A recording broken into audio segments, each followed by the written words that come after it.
이제 세 번째 화에 관해서 말씀을 드리도록 하겠습니다. 요한계시록 강의 세 번째 강의 중에 두 번째 시간이 되겠습니다.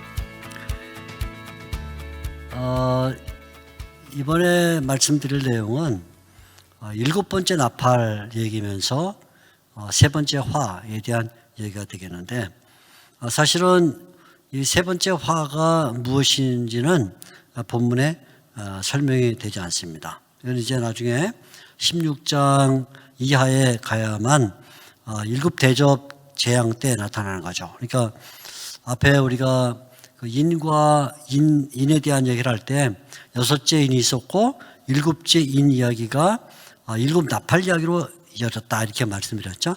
마찬가지로 일곱 나팔에서도 일곱 번째 나팔 이야기가 일곱 대접에 대한 이야기로 연결되는 거예요. 이렇게 일종의 뭐 사다리처럼 올라간다 할까 이렇게 볼 수가 있어서 마지막 내용이 그 다음 단락의 첫 번째 내용으로 연결되는 이런 방식을 취하고 있습니다.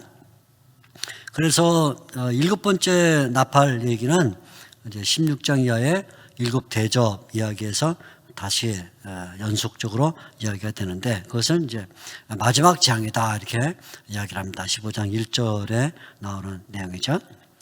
자, 이 세 번째 화 이야기가 시작되면서 하늘의 여러 가지 장면들이 설명이 되는데, 하늘에 벌어진 장면들이 하나씩 나타납니다. 어떻게 나타나냐면 먼저 11장 15절을 보게 되면 하늘의 큰 음성이 나타납니다. 하늘의 큰 음성. 11장 15절 제가 한번 읽어볼까요? 일곱째 천사가 나팔을 불매 하늘에 큰 음성들이 납니다. 첫째 현상이죠. 두 번째는 11장 19절에 보게 되면 하나님의 성전이 보입니다. 11장 19절 보면 이에 하늘에 있는 하나님의 성전이 열리니, 하나님의 성전이 열립니다. 그다음에 세 번째는 12장 1절에 보면 하늘에 큰 이적이 보이니, 하늘에 큰 이적이 보이고, 그 다음에 이제 한참 뒤에 되겠지만 15장 5절에 보게 되면 하늘에 전쟁이 있다 이렇게 말하면서 하늘에 여러 가지 내용이 나와요. 먼저 하늘의 큰 음성, 둘째로 하늘의 성전, 그 다음에 하늘의 이적, 그리고 또 하늘의 증거장막이 열린다 이렇게 말하면서 하늘 장면들을 말하는데, 지금 여기에 나오는 이 모든 내용들은 환란의 영적 성격을 보여주고 있는 것입니다. 환란의 영적 배경. 도대체 왜 신자들이 환란을 받는가 할 때, 우리가 일단 외면적으로는 로마 제국이 핍박한다, 유대인들이 핍박한다 이렇게 외형적인 물리적인 핍박을 말할 수 있지만, 사실은 그보다 아래쪽으로 들어가게 되면 더 깊은 영적 원인이 있는데, 그건 뭐냐면 사탄에 의한 핍박이다 그런 말이죠. 사탄에 의한 핍박이다. 외적으로 보면 로마 제국이 유대인들이 이방인들이 핍박하는 것이지만, 내적으로 보게 되면 결국 환란의 영적 원인은 사탄이다 하는 것이죠. 사탄이 어떻게 그리스도와 교회와 성도들을 핍박하는가 하는 것을 말하는데, 자, 이 내용은 이제 12장에서 조금 더 선명하게 설명이 될 것입니다. 먼저 이 이야기를 하면서 세 가지 내용이 하나씩 나오는 걸 볼 수 있는데, 먼저 하늘의 큰 음성이 들린다. 좀 전에 본 것처럼 15절에 하늘의 큰 음성이 들리고, 그 다음에 16절과 18절에 보게 되면 24장로들의 찬송이 나오고, 그 다음에 19절에 하늘의 성전이 열린다 하는 것인데, 그것이 이제 그 뒤에 한 장면씩 설명이 되는 것을 볼 수가 있습니다. 먼저 이렇게 우리가 개요를 잡고요. 그다음에 12장으로 넘어가면 드디어 환란에 대한 영적 그 배경, 영적 성격이 무엇인가 하는 것들을 발견하게 되는 것이죠. 자, 12장에 하늘에 큰 이적이 보입니다. 여기서는 아주 중요한 이제 내용이 나오는데, 하늘에 큰 이적이 보이는데, 여기에 한 여자가 등장을 해요. 한 여자가 등장을 합니다. 이 여자의 모습이 설명되고 있는데, 해를 옷 입은 한 여자.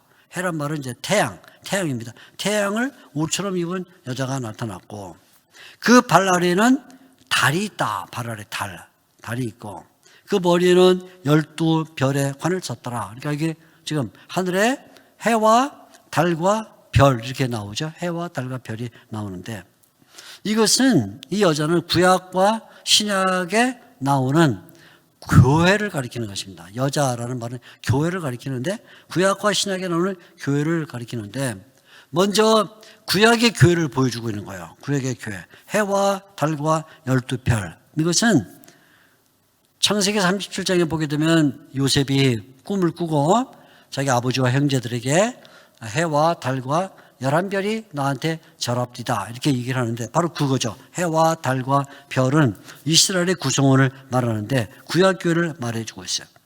근데 바로 이 구약교회로부터 예수님이 나오죠. 그래서 12장 5절에 보게 되면 여자가 아들을 낳으니, 여자가 아들을 낳아요. 2절에 여자가 아이를 베어 해산하게 되매 아이를 낳습니다. 이 아이가 누구냐면 예수님이죠. 예수님. 근데 사탄이 예수님을 십자가에 못 박아 죽이려고 합니다. 그래서 12장 4절에 보면 이 아이를 삼키고자 하더라. 4절에 여자 앞에서 그가 해산하면 그 아이를 삼키고자 하더라. 그래서 결국은 예수님을 아예 죽음으로 몰고 들어가서 교회가 성립되지 못하도록 하는데, 놀랍게도 이 아기는 하나님께서 부활시키시고 끌어올려서 하나님으로 앞으로 데려가더란 말이죠. 그래서 15장, 12장 5절에 보면 이 아이를 하나님 앞과 그 보좌 앞으로 올라가는 거예요. 승천하는 것이죠.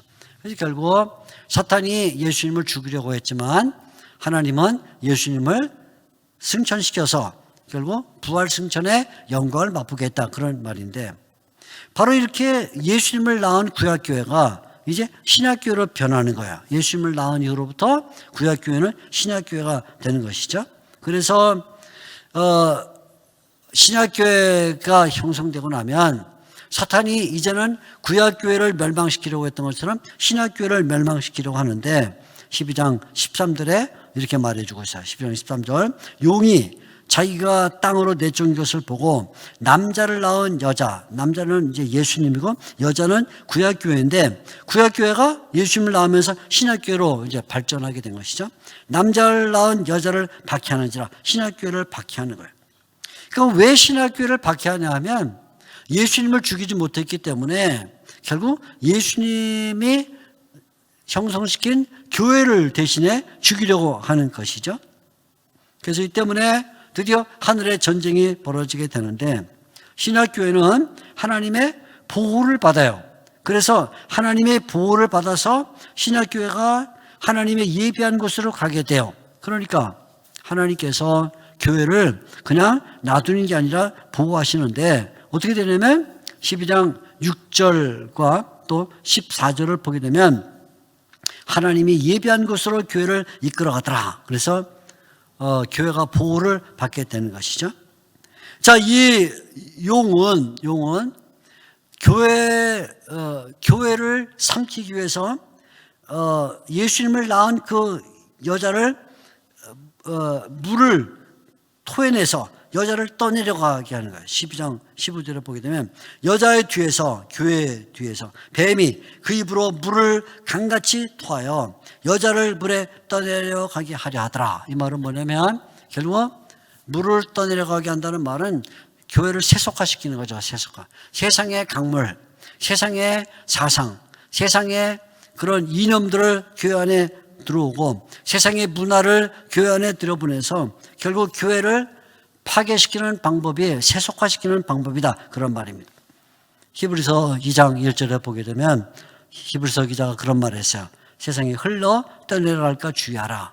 왜냐하면 사탄이 계속 뒤에서 세속화의 물을 뿜어내서 이 강물을 통해 교회를 멸망시키려고 하기 때문에 흘러 떠내려갈까 주의하라 이렇게 말했는데, 교회가 하나님의 보호를 받는 거죠.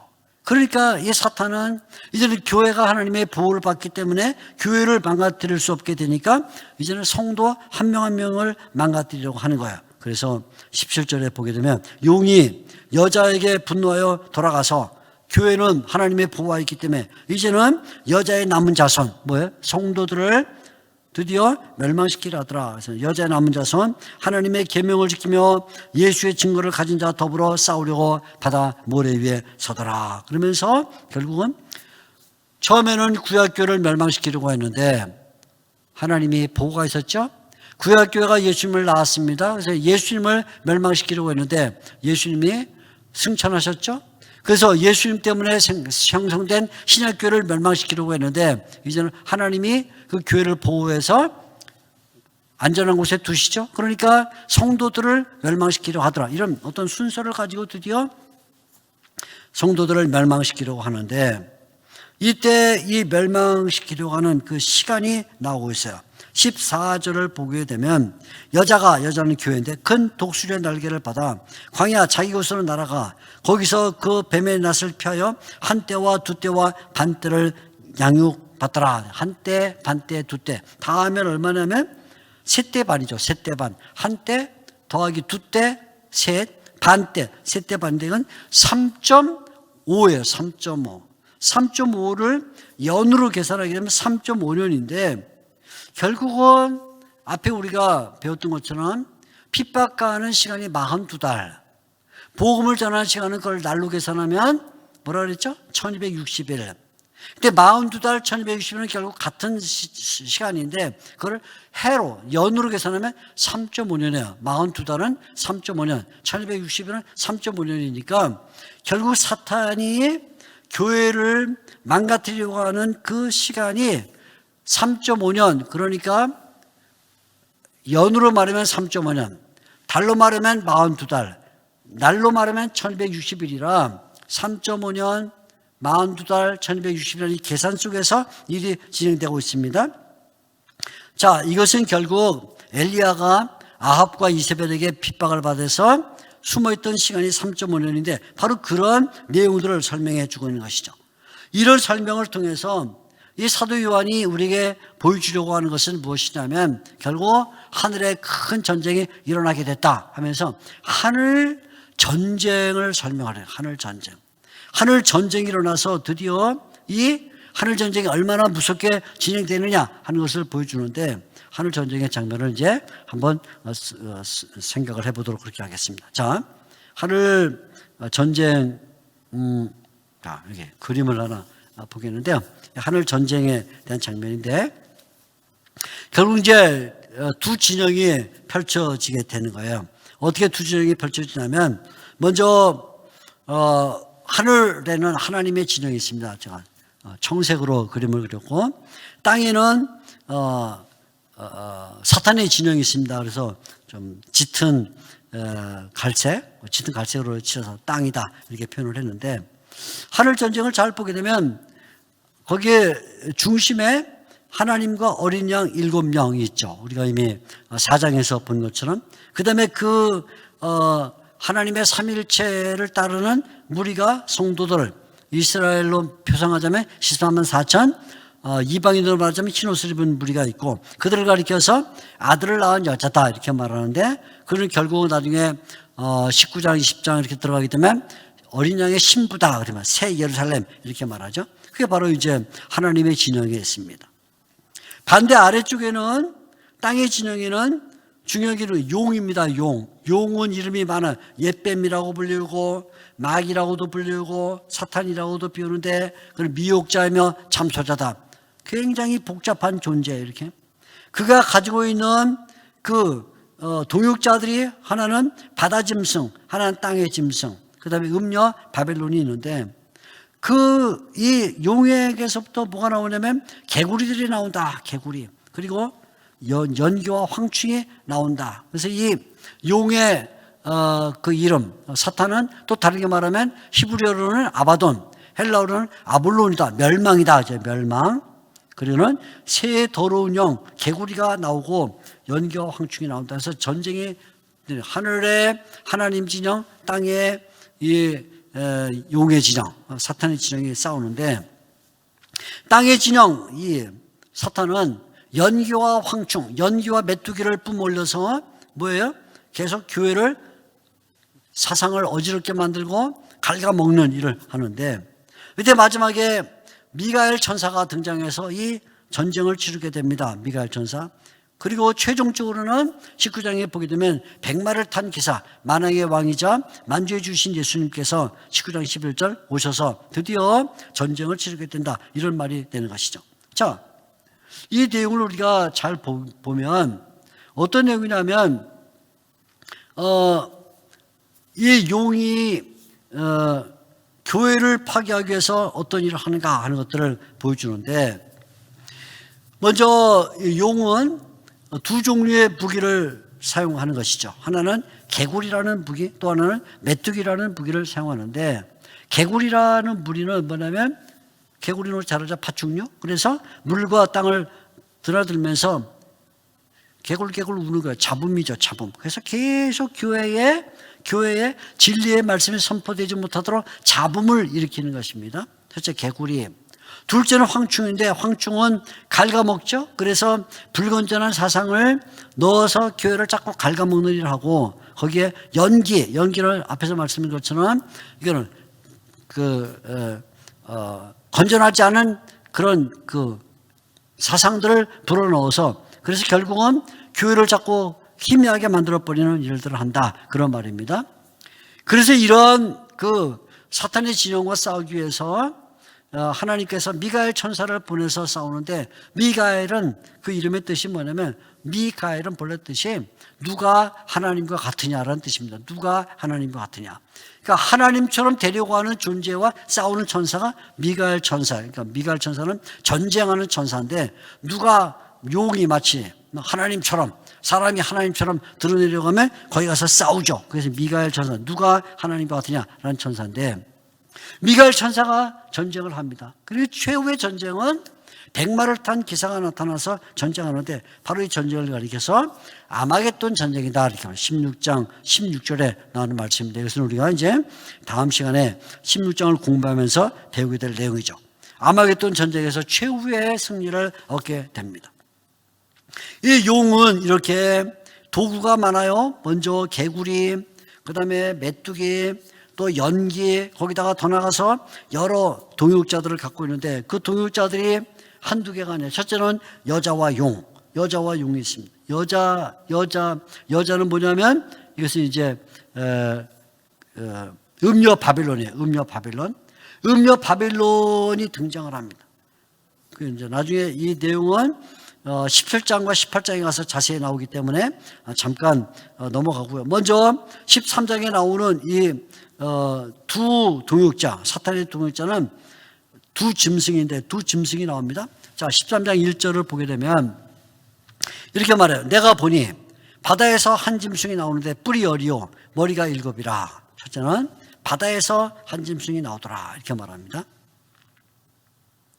그 다음에 또 한 짐승이 나오는데, 그것은 땅에서 나오는 짐승입니다. 첫 짐승은 바다에서 나오는 짐승인데, 이 바다에서 나오는 짐승에 대한 설명이 들어있죠. 내가 본 짐승은 표도분과 비슷하고 그 발은 곰의 발 같고 그 입은 사자의 입 같더라, 이렇게 말해요. 이렇게 말합니다. 자, 이 짐승에 대해서 먼저 우리가 살펴보게 되면, 첫 번째 짐승은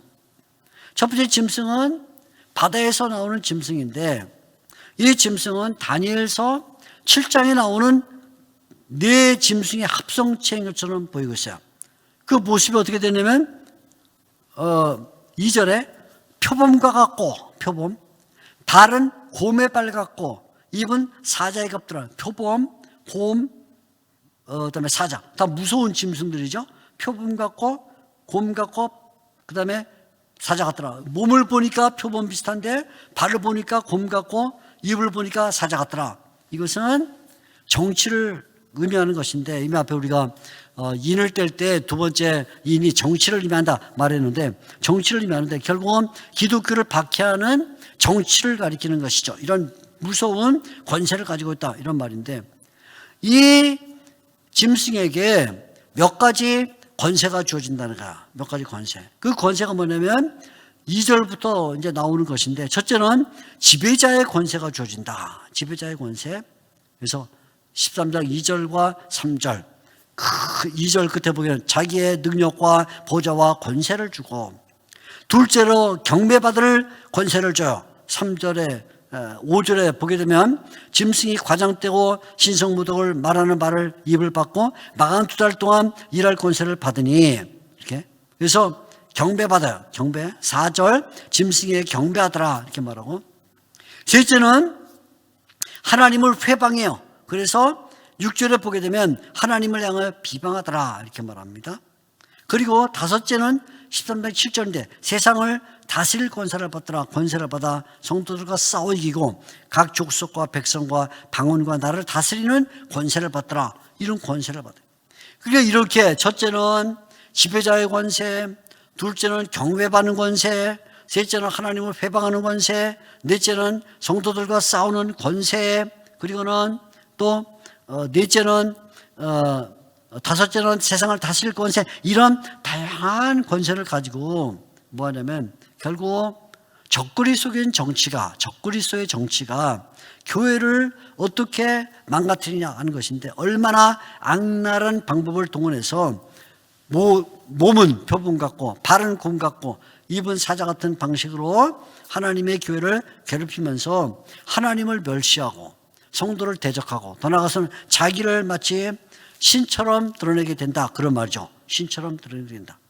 그러니까 이런 신처럼 드러내는, 자기를 신으로 삼는 이 천사에 대하여 누가 싸우냐면 미가엘 천사가 싸우는 거야. 미가엘 천사는 누가 하나님과 같으냐? 천사인데 하나님과 같아지려는 천사에 대하여 싸움을 거는 천사인 것이죠. 이런 천사가 이제 싸우게 되는데, 놀랍게도 세상 사람들은 바로 이 짐승에게 경배를 한다 그 말이에요. 경배를 하면서 이렇게 말을 해요. 8절 보게 되면 죽임을 당한 어린 양의 생명책에 창세기로 이름이 기록되지 못하고 이 땅에 사는 자들은 그 짐승에게 다 경배할 것이다. 놀랍죠? 생명책에 기록되지 않은 자들은 다 이 짐승을 경배하게 될 것이다, 그렇게 말합니다. 그러나 우리가 여기서 반드시 알아야 될 것이 있는데, 그것은 뭐냐면 이 바다의 짐승이 활동하는데 기간이 제한적이다, 그런 말이에요. 제한적입니다. 12장 5절에 보면 이미 이 13장 5절에 보게 되면 이 짐승이 어느 기간 동안 말하려면 42달 동안 일할 것이다. 자, 앞에 여러 차례 우리가 42달을 얘기했는데 제한된 기간 동안만 말한다는 것이죠. 그래서 교회는 1260일 동안 복음을 전하고 핍박은 42달 동안 오고 사탄이 활동하는 것은 세대 반으로 말함으로써 결국은 세대 반보다 조금 더 긴밀한 것은 42달, 42달보다 조금 더 긴밀한 1260일인데 하나님의 복음을 전하는 것이 가장 강력하다. 그래서 성도들은 바로 이 하나님의 복음을 전한다는 이 당연한 사명 앞에서 인내를 해야 된다. 인내. 우리가 인내하지 못하면 결국 사탄의 방해와 그리고 세상의 정치의 방해에 의해서 하나님의 성도의 몫을 감당하지 못하니까 인내해야 된다. 그래서 여기 13장 10절에 인내를 요청하는 말이 들리는 거죠. 자, 13장 10절을 보게 되면 이렇게 말합니다. 끝에 성도들의 인내와 믿음이 여기에 있느니라. 성도들의 믿음이, 인내가 여기에 있고 믿음이 여기에 있다, 이렇게 말하는 것이죠. 그래서 첫 번째 짐승은 정치를 상징하는 이런 핍박이 온다, 이렇게 말합니다. 이제 이에 비해서 두 번째 짐승이 나오는데, 두 번째 짐승은 땅에서 나오는 짐승이에요. 첫 번째 짐승은 바다에서 올라온다 그랬죠. 두 번째 짐승은 땅에서 올라옵니다. 11절을 보게 되면 내가 보니 또 다른 짐승이 땅에서 올라오더라. 땅에서 올라오는데 이 짐승은 아주 부드러운 모습을 갖고 있어요. 왜요? 새끼 양의 모습이에요. 앞에 짐승은 표범과 곰과 사자를 합성해 놓은 것 같다면 이 두 번째 짐승은 어린 양과 같아요. 어린 양, 새끼 양이다, 이렇게 말합니다. 어린 양 같더라.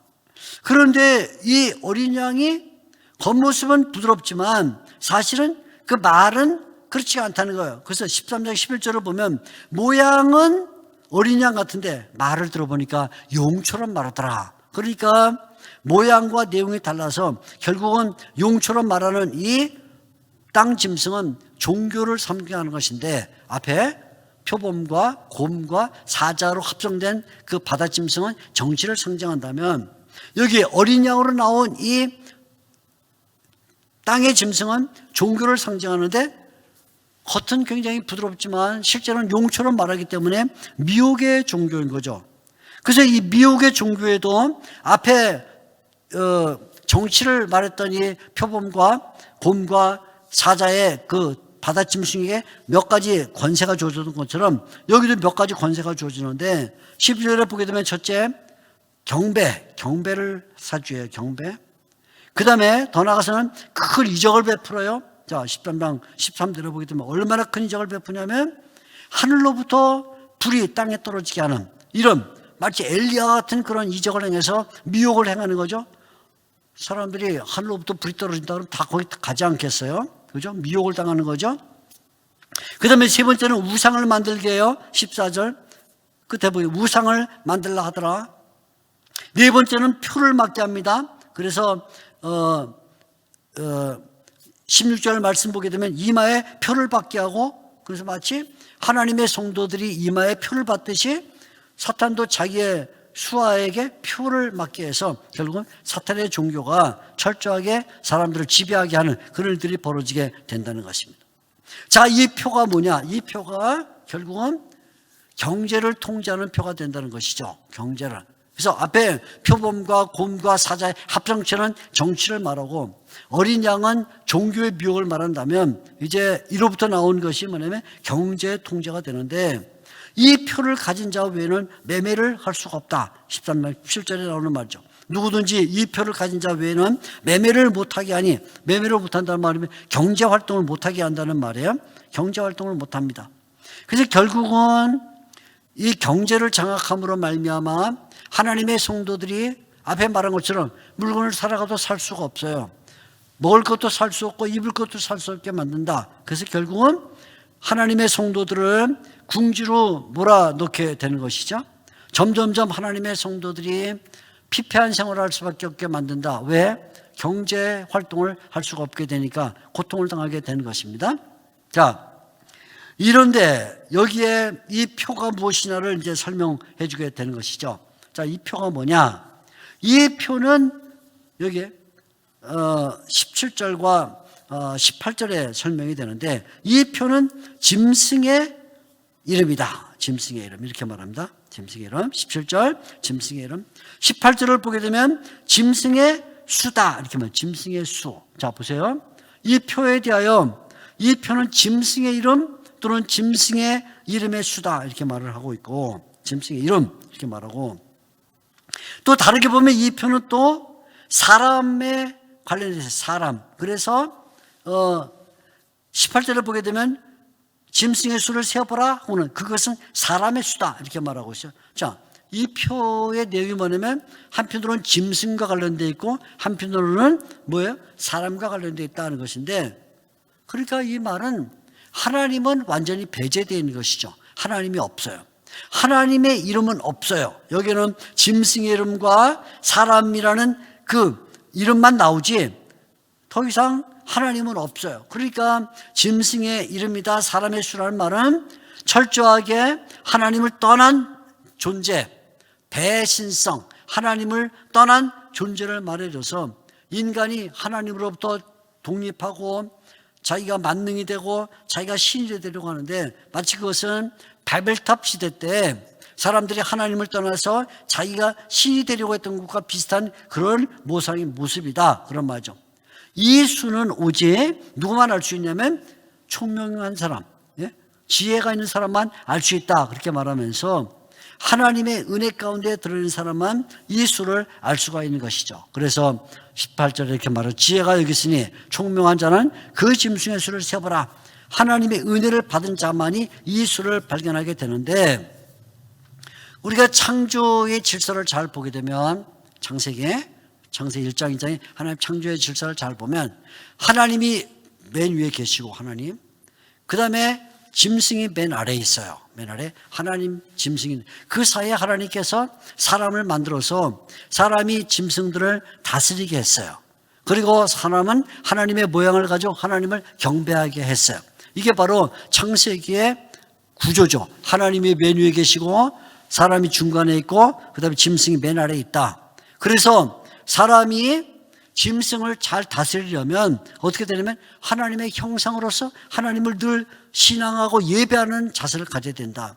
하나님을 신앙하고 예배할 때 그 사람이 존귀를 갖고 짐승을 다스릴 수 있다 이렇게 되는데, 오늘 이 요한계시록 13장에서는 그게 망가진 거예요. 하나님이 없어졌어요. 머리신 하나님이 없어지고 나니까 결국 인간이 뭐가 되냐, 인간이 짐승이 된 거예요.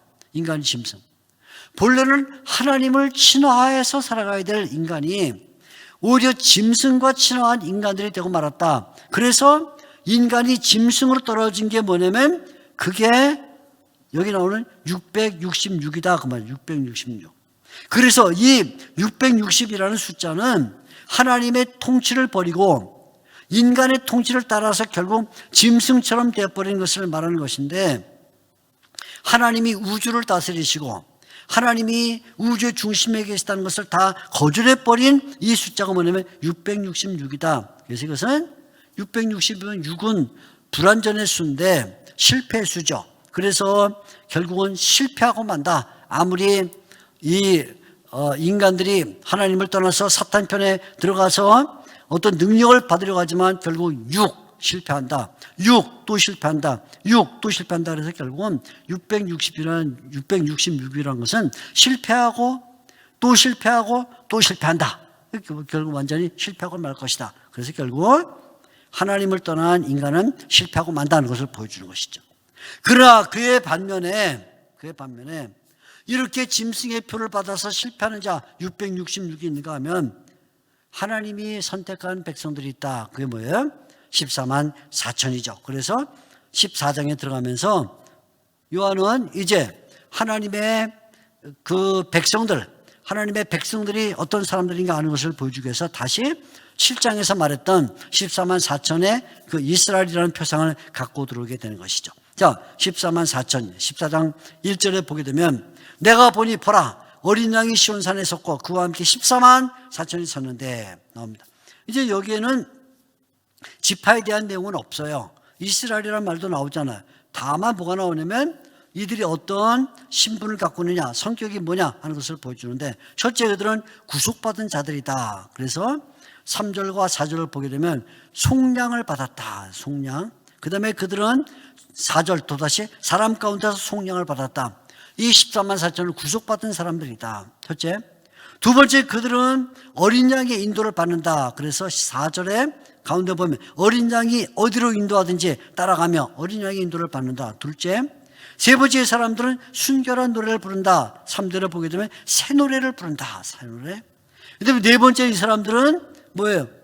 더럽히지 않았다. 그래서 4절 보게 되면 순결하다 이렇게 말해주고 있어요. 그리고 거짓말과 흠이 없다. 5절을 보게 되면 그 입에 거짓말이 없고 흠이 없다. 그래서 결국은 이 14만 4천은 7장에서는 지파의 어떤 성격을 보여준다면 이번에는 예수님과의 관계, 그 다음에 세상에서 순결함을 보여주면서 세상에 하나님을 떠나서 짐승편으로 들어간 용의 수하에 있는 사람들은 결국 666 실패하는 불완전한 자들이지만, 여기 그리스도를 따라가는 그리스도를 인도하는 받는 자들은 그들은 14만 4천, 그들은 뭐예요? 결국 12 곱하기 1000에서 성공한다. 그래서 결국 짐승의 편에 있는 자들은 실패할 것이고 예수님 편에 있는 자들은 승리할 것이다를 보여주는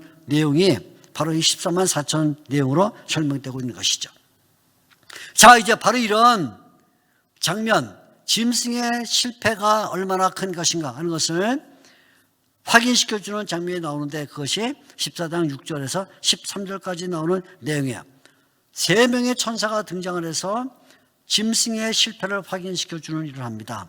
첫째 천사는 온 세상에 영원한 복음을 전합니다. 자, 14장 6절에서 7절 첫 번째 천사가 나타나는데 영원한 복음을 가졌더라. 6절 끝에 보면 영원한 복음을 가졌더라. 첫째, 복음.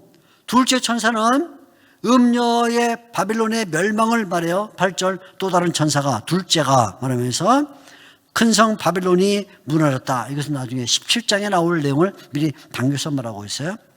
그 다음에 세 번째는 짐승의 표를 받은 자들이 실패할 것이다. 그래서 14장 9절에 보게 되면 셋째 천사가 뒤따르는데 짐승과 그의 우상에게 경배하고 이마에나 손의 표를 받으면 10절 그도 하나님의 진노의 포도주를 마시리라. 멸망. 세 가지죠. 첫째 천사는 영원한 복음을 말하고 그렇게 결국 사탄이 실패했다 그 말이죠.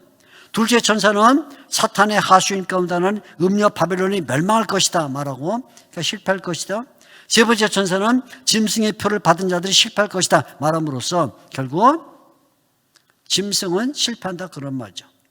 하나님을 거역하는 이런 세상에 대하여 하나님께서 어떻게 그들을 심판하냐 하는 것을 말해주고 있죠. 하나님은 이 세상에 하나님을 떠났을 때 그들을 그대로 두지 않고 결국은 세상을 심판하게 될 것이다. 그러니까 우리가 이 세상을 사는 동안에 신자들이 여러 가지 환난과 핍박, 어려움을 당할 때 이 시각을 가져야 되는 거죠. 하나님은 세상을 반드시 심판할 것이다. 이 시각을 가지면 거기에 뭐예요? 우리에게 위로가 있게 된다는 거예요. 그러면 우리가 인내할 수가 있는 것이죠. 그래서 하나님의 말씀을 지키는 자들은 반드시 인내하게 되는데 14장 12절에 이렇게 말합니다. 14장 12절 성도들의 인내가 여기 있다. 아까 13장 10절에 나왔던 것과 똑같은 말이죠. 성도들이 인내하는 이유는 사탄의 세력은 결국 멸망할 것이고 하나님의 백성들은 결국 성공할 것이다. 승리할 것이다. 그것이죠. 바로 이 사탄의 세력은 실패할 것이고 하나님의 성도들은 승리할 것이다를 두 가지 추수라는 내용을 갖고 설명을 하는 거예요. 그게 바로 14장 14절에서 20절까지 나오는 내용인데 새로운 장면이 나와요. 14절 내가 보니 흰 구름이 있고 구름 위에 인자와 같은 이가 앉았는데 그 머리에는 금멸관이 있고 손에는 예리한 낫을 가졌더라. 낫을 가졌습니다. 15절에 이제 이 낫을 휘둡니다. 당신의 낫을 휘둘러 거두소서 이렇게 말합니다. 그래서 16절 구름에 앉으시니까 낫을 휘둘러서 곡식을 거두는데 두 가지 추수가 일어나는 거예요. 이 땅의 추수는 뭐냐? 16절 땅의 곡식들을 거둔다는 말은 뭐예요? 창고에 넣죠. 창고에 넣어서 결국은 하나님의 백성들을 보호하게 될 것이다. 우리 예수님께서 오시기 전에 세례자 요한이 예수님 오실 것을 예언하면서 그분이 타작마들을 정하게 해서 알곡은 창고에 곳간에 넣으리라 했던 것처럼 그렇게 첫 번째 추수는 하나님의 백성들을 안전한 창고에 넣는 첫 번째 그런 추수가 있다. 그러면 두 번째 추수는 또 하나가 있어요. 17절 또 다른 천사가 하늘에 있는 성전에서 나오는데 역시 예리한 낫을 가졌더라. 두 개의 낫이 나오죠.